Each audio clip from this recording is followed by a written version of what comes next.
کے سٹارٹ میں ہے نا، اعوذ باللہ من الشیطان الرجیم، سورۃ البقرہ میں اللہ فرماتا ہے کہ الف لام میم ذالک الکتاب لا ریب فیہ، یہ وہ کتاب ہے جس میں شک کی کوئی جگہ نہیں ہے، ہدی للمتقین، یہ ہدایت ہے ان کے لیے جو لوگ ڈر جائیں۔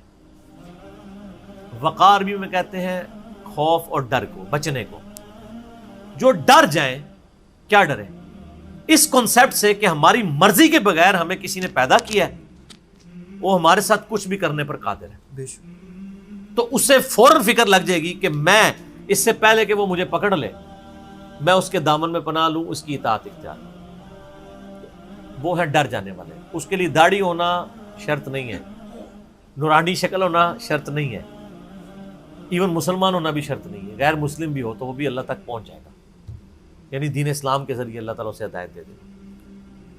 اور اکثر لوگ اس طرح کا کہتے ہیں کہ قرآن ڈائریکٹ نہیں پڑھنا چاہیے، کہ قرآن میں تو ہے کہ متقین کے لیے ہدایت ہے، تو ہم تو بڑے گناہگار ہیں تو ہم نیک لوگوں کے لڑ لگ جائیں۔ اور لڑ ان کے لگ رہے ہوتے ہیں جو ان کی چمڑیاں اتار رہے ہوتے ہیں، نذرانے ان سے وصول کر رہے ہوتے ہیں، ان کو وہ متقین سمجھ رہے ہوتے ہیں جو اپنی عبادت کروا رہے ہوتے ہیں بجائے اللہ کی کروانے کے۔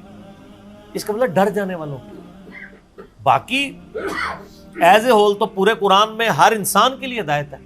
یہ آیت تو ان کو یاد آتی ہے اور اس کو اپنا لقمہ اس کے منہ میں ڈالتے ہیں، وہ آیت کدھر جائے گی؟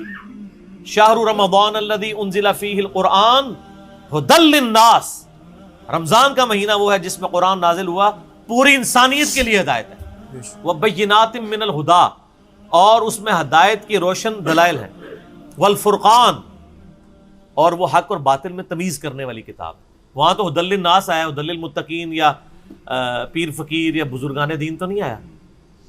پوٹینشلی قرآن میں ہر بندے کے لیے ہدایت ہے۔ یہ آج کل جو گورے اسلام قبول کر رہے ہیں، یقین صوفیاء اور بزرگوں اور علماء کی دعوت سے کر رہے ہیں۔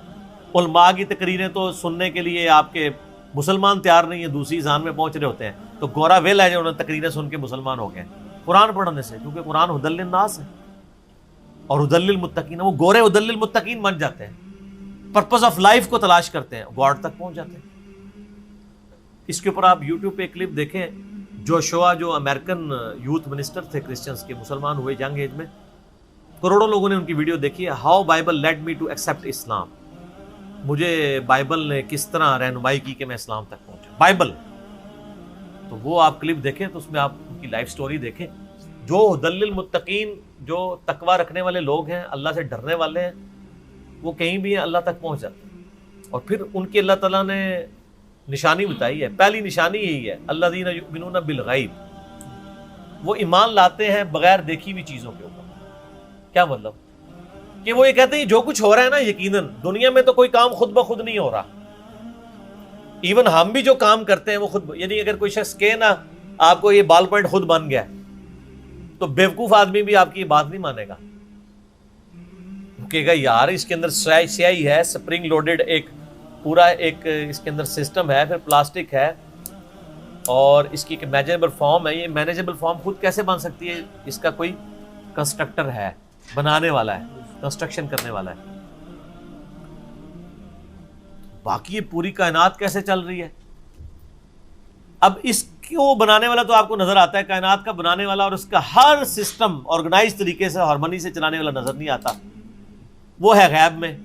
تو وہ لوگ جو ڈرنے کے بعد اس رزلٹ پہ پہنچ جاتے ہیں کہ یہ اتنا جو سیکوینس ہے، نظام چل رہا ہے، یہ بغیر کسی کے چلائے ہوئے نہیں چل رہا، اگرچہ وہ میرے سامنے نہیں ہے لیکن ہے ضرور چھپا ہوا مجھ سے، اور وہی ہے الذین یؤمنون بالغیب، وہ غیب پہ ایمان لاتے ہیں۔ ڈرنے کے بعد ظاہر ہے وہ فوراً اس رزلٹ پہ پہنچتے ہیں کہ بھائی یہ کسی نے سسٹم بنایا ہے، کوئی ہے جو میری مرضی کے بغیر میرے دل کو روزانہ 1,00,000 دفعہ دھڑکوا رہا ہے، اور 10,000 لیٹر خون روزانہ کا پمپ کروا رہا ہے، اور 23,000 دفعہ میرے پھیپڑوں کو سانس اندر اور اتنی دفعہ باہر نکال رہا ہے، اور 12,000 دفعہ میری آنکھوں کو جھپکنے کے اوپر اس نے معمور کیا ہوا ہے، اور 25 دفعہ روزانہ میرے گردوں کو ڈائلیسس کے اوپر لگایا ہوا ہے اس نے۔ یہ تو میرا ایک ٹاپک ہے، میں گھنٹوں اس کے اوپر فی البدی سائنٹیفک فیکٹس پہ بول سکتا ہوں۔ میرا یوٹیوب پہ ایک ویڈیو ہے، who is Allah in the light of latest scientific facts, Urdu میں 1.25 گھنٹے کی گفتگو ہے، اللہ کون ہے جدید سائنسی حقائق کی روشنی میں، وہ آپ دیکھ سکتے ہیں۔ تو ھدی للمتقین سے مراد یہ ہے کہ جو ڈر جاتے ہیں، تو جو ڈر جاتے ہیں وہ اللہ تعالیٰ تک پہنچ جاتے ہیں، اور جو جری ہوتے ہیں وہ نہیں پہنچتے۔ اور اس میں آپ کو ایک بڑی الارمنگ چیز بتاؤں، قرآن حکیم میں صرف اسی کے لیے ہدایت ہے جو ڈر جائے، اور جو نہ ڈرے وہ ہزاروں انبیاء بھی آ کے اسے سمجھائیں، اسے ہدایت نہیں ملے گی۔ حتیٰ کہ اللہ کے محبوب صلی اللہ علیہ وآلہ وسلم کو درجنوں جگہ قرآن میں اس بات کے اوپر ابھارا گیا ہے کہ آپ کا کام صرف دعوت دینا ہے، اور دعوت آپ نے اس کو دینی ہے جو ڈرے، اور جو نہیں ڈرتا اس کو چھوڑ دینا ہے۔ سر فذکر بالقرآن من یخاف وعید، اے نبی قرآن سے نصیحت اسی کو کریں جو اللہ کی دھمکی سے ڈرتا ہے، جو نہیں ڈرتا اس کو آپ نے کہنا بھی نہیں ہے۔ کتنا اللہ کتنا بے پرواہ ہے، اللہ کو پرواہ کوئی نہیں۔ پھر اللہ تعالیٰ فرماتا ہے سَيَذَّكَّرُ مَن يَخْشَىٰ فَذَكِّرْ إِن نَفَعَتِ الذِّكْرَىٰ، اے نبی نصیحت کرے صلی اللہ علیہ وسلم، بے شک نصیحت ان نفعات الذکر، اور نصیحت تب کریں جب آپ کو یہ پتا ہو کہ اس کا کوئی فائدہ بھی نکلے گا۔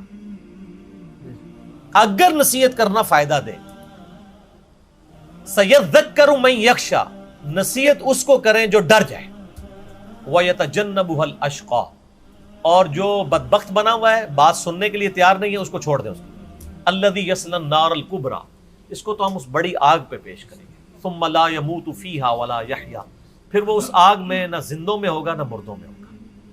تو اللہ تعالیٰ تو نبی علیہ السلام کو بار بار کہتا ہے کہ آپ نے صرف اس کو سمجھانا ہے جو بات مانے، جو نہیں مانتا چھوڑ دیں، صرف وَمَا عَلَيْنَا إِلَّا الْبَلَاغُ۔ حتیٰ کہ سورہ بقرہ میں آیا نبی ہم آپ سے نہیں پوچھیں گے لوگ دوزخ میں کیوں پہنچ گئے، کہ آپ کو پیغمبر بنا کے بھیجا تھا تب بھی لوگ دوزخ میں چلے گئے، نہیں پوچھیں گے۔ اچھا حضور علیہ السلام تو اس خواہش میں رہتے تھے لوگ بات قبول کر لیں، اللہ فرماتا تھا نہیں، سیریس نہیں لینا اس مسئلے کو، ٹینشن نہیں لینی، صرف بات کرنی ہے۔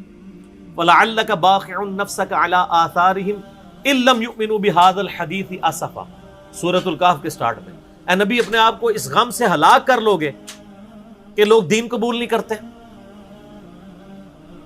اس کتاب کے اوپر ایمان نہیں لاتے، آپ اپنے آپ کو اس غم سے ہلاک کر لو۔ کتنا خطرناک بات۔ طٰہٰ مَا أَنزَلْنَا عَلَيْكَ الْقُرْآنَ لِتَشْقَىٰ، اے نبی قرآن اس لیے نازل نہیں کیا آپ مشقت میں پڑھ دیں، إِلَّا تَذْكِرَةً لِمَن يَخْشَىٰ، یہ تو صرف اس کے لیے نصیحت ہے جو ڈر جائے۔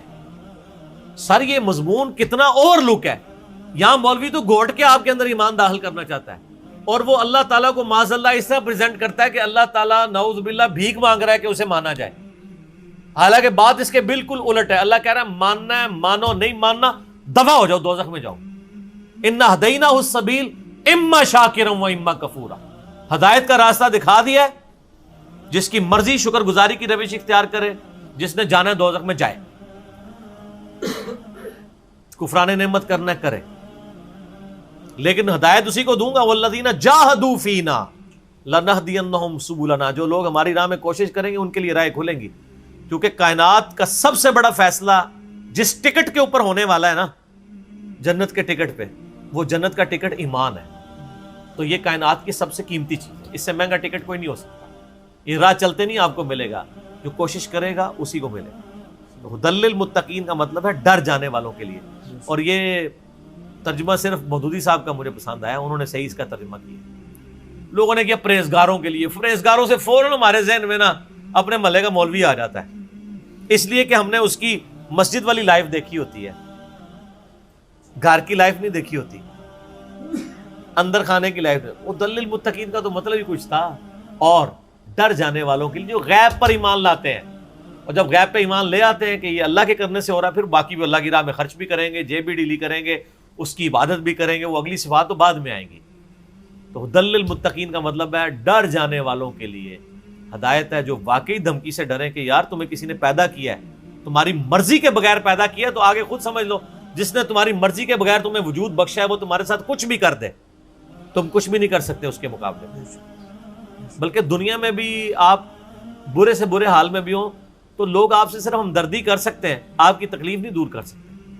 میں نے تو کئی لوگوں کو نزا کے عالم میں دیکھا ہے، کئی جوان موتیں دیکھی ہیں، ان کے ارد گرد ان کے سارے رشتہ دار بیٹھے ہوئے ہیں، لیکن ان کی تکلیف سے ایک بندہ ہی گزر رہا ہوتا ہے جو بیمار ہوتا ہے۔